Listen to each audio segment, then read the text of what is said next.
We are learning Mishnayos Yevamos, Paragimel, chapter 3, and we are still in the middle of Mishnah Zion.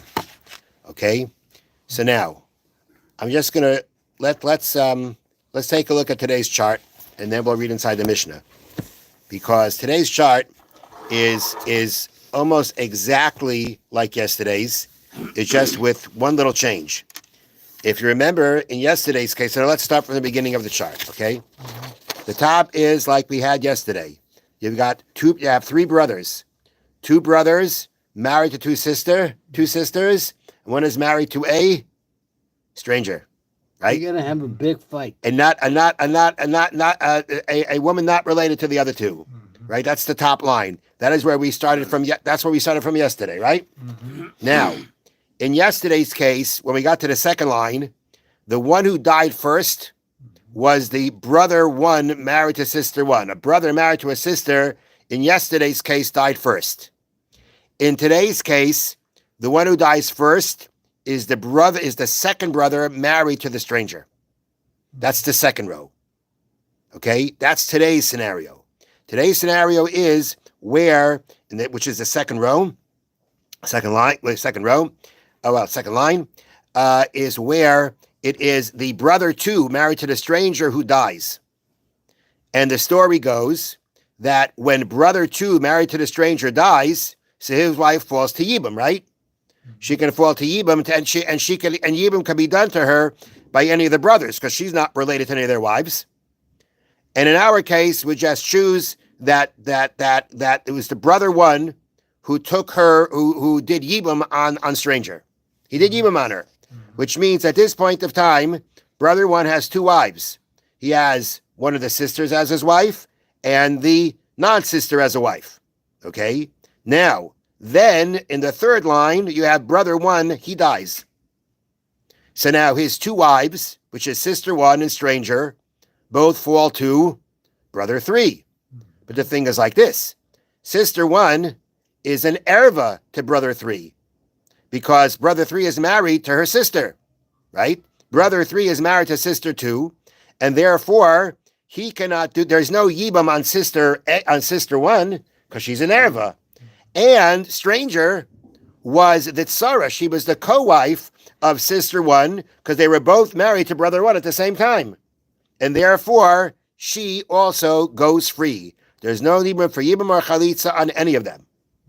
Okay? That's exactly, it's the same case as yesterday, but just a little bit of a change. Okay? And then, below the line, in the other case, where again, we start like with the top line on the page, but then the story goes like this. When brother two dies and stranger falls to Yibam, what brother one does is he doesn't do Yibam on stranger, but he did Maimer, right? He did the Kedushin on her. He never fully made her his wife. And then brother one died.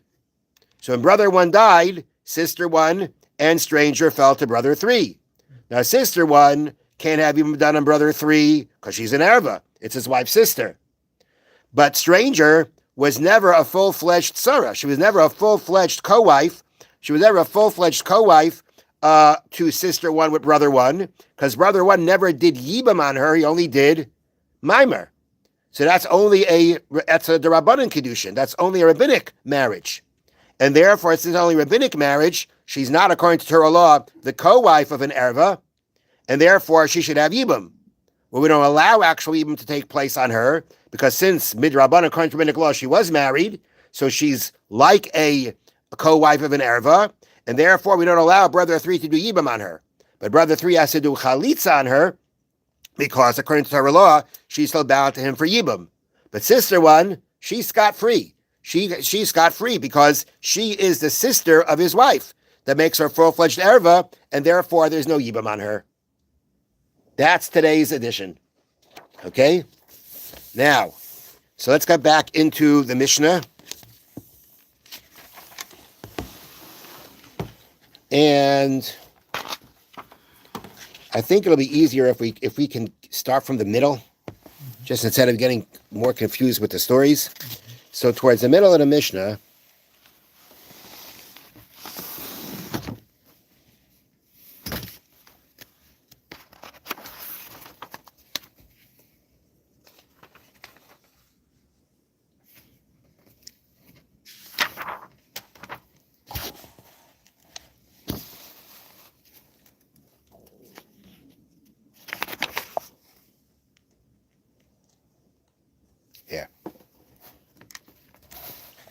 if you have this copy of the Mishnah, it's going to be 1, 2, 3, 4 lines from the top.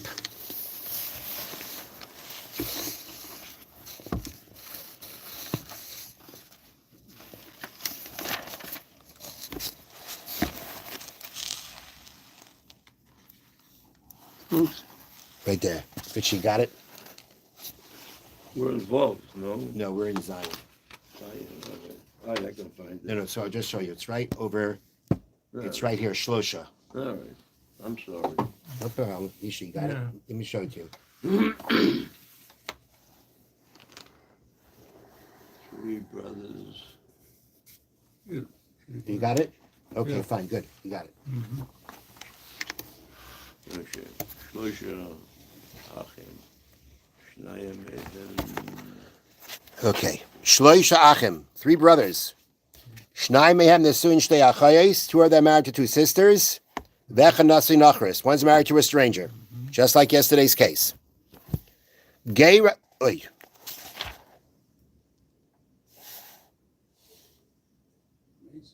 No, I made a mistake here. I'm in the wrong Mishnah. It's a Mishnah Vav. That's what I said. You're right. It was Mishnah Vav.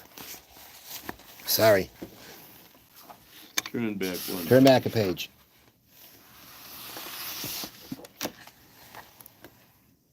Here, this part.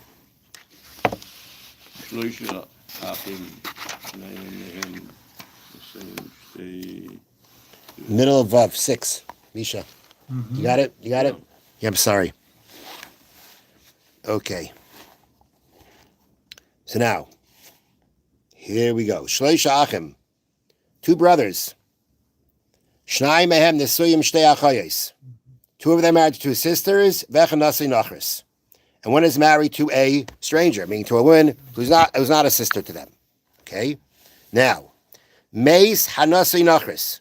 The one married to the stranger. The one married, brother 2, who was married to stranger in our case, he's the one who died first. The kanas echem balachayis es ishtay. One of the brothers took in, meaning he did yibum on his wife. In our scenario, in our case, that was brother 1, who took her in for yibum. Okay, and then v'meis. Then afterwards, he died. The one who did yibum on the non-sister, he died. So we say, Harishayna yaitza mishum achais isha.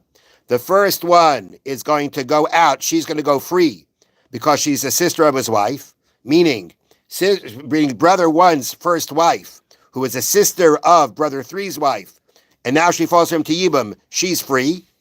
Ushniya mishum sarasa. And the second one, stranger, is also free because she was the co-wife of his sister's wife. And the tsaras erva is also going to be free. Asa b'maimer, but if the case was that the brother, that after the one married to the stranger, after he dies, the first brother did maimer, he did the kedushin, the rabbinic betrothal on her, the mace, and then he died again without children. Then now again they both fall to yibum to the third brother. Nachris chayletzes v'lo bisyabemes. The stranger, meaning the non-sister, needs chalitza but no yibum. There's no yibum because midrabanan, according to rabbinic law, she was the co-wife. But since according to Torah law she wasn't the co-wife, there's still a yibum connection, and therefore she needs chalitza. But the first wife, which is the sister of the third brother's wife, she's scot-free because she is an erva. Okay. Sorry for the little confusion there.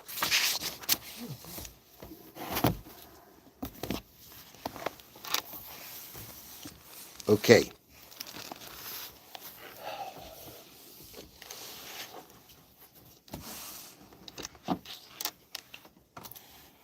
Okay. Now, v'da'leid klal pasha be'inyan lashon hara. Be aware of another very important principle when it comes to the prohibition of speaking lashon hara. Shatalu lefi ya'ishum medaber alav. A lot of times, what you're saying depends on the person who you're speaking about. It's possible for someone to say the same thing about 2 people, and for one person that statement is complimentary, and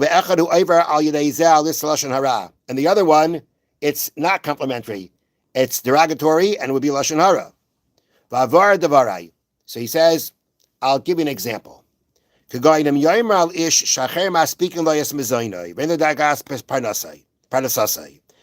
a person. He is supported by others.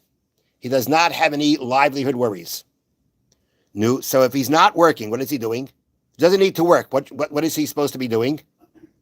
Learning. Learning. Supposed to be learning. So you have this person who is completely, fully supported. And what do you say about this person? He learns about 3 to 4 hours a day.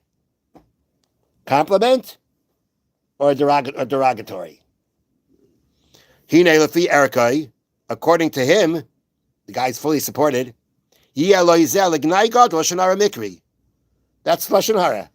He's only learning 3 hours a day. He's fully supported. There's no reason. Why isn't he? What else is he doing with his time? Sleeping. Yeah, well, that's lashon hara. Okay. Now, so that person, you said a statement. He only learns about 3 4 hours. He learns about 3 4 hours a day. Lashon hara. Now, let's say you imagine you say the same thing about a person, right, who has a full-time job. Got a full-time job. And he works hard, and he's very involved in his livelihood because that's what he needs to do. If you say about him that he learns 3 4 hours a day, that's a tremendous compliment. So he's saying you have examples, and he's going to get into more examples of where you could have one statement, the exact same statement about one person. It's praise, but another person is derogatory. And every time you go ahead and you make statements, you've got to make sure, you've got to look at the person that you're talking about and evaluate. Is this going to be a compliment or is this going to be a lashon hara? Have a wonderful day. Thank you, Rabbi. Thank you.